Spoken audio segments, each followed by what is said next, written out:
મારું નામ ચેતન ભરતભાઈ સાપરિયા. અત્યારે જોવા જઈએ તો જે કોમર્શિયલ એલપીજી સિલિન્ડર આવે છે એની શોર્ટ સપ્લાય થાય છે. ખાસ તો અત્યારે હાલ ઘણી બધી જગ્યાએ ગેસની લાઈનો પણ આવી ગઈ છે અને લોકોમાં એક ભય જોવા મળેલ છે કે લોકો સંગ્રહ કરી રહ્યા છે. શું વિગત?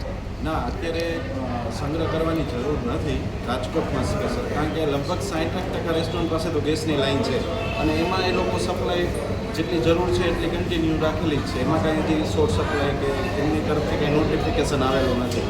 પણ જે અછત છે થોડી ઘણી એ ગેસના સિલિન્ડરની છે કે ભાઈ જેની રિક્વાયરમેન્ટ હોય છે એનાથી 50% સપ્લાય મળે છે. ખાસ તો લોકો અને વેપારીઓને અફવાના ભાગરૂપે કેટલું સાવચેત રહેવાની જરૂર? હા, એ ખોટી અફવા છે કે રાજકોટમાં કોમર્શિયલ સિલિન્ડર બંધ થઈ ગયા છે. આ તે એવું કંઈ નથી. જેવું કોઈ જે અમારા ડિસ્ટ્રીબ્યુટરે કે એ લોકોએ કંઈ નોટિફિકેશન કે એવી કંઈ વાત નથી કરી કે નહીં મળે. અત્યારે જે જરૂરિયાત છે એનાથી 50% તો સપ્લાય ચાલુ જ છે.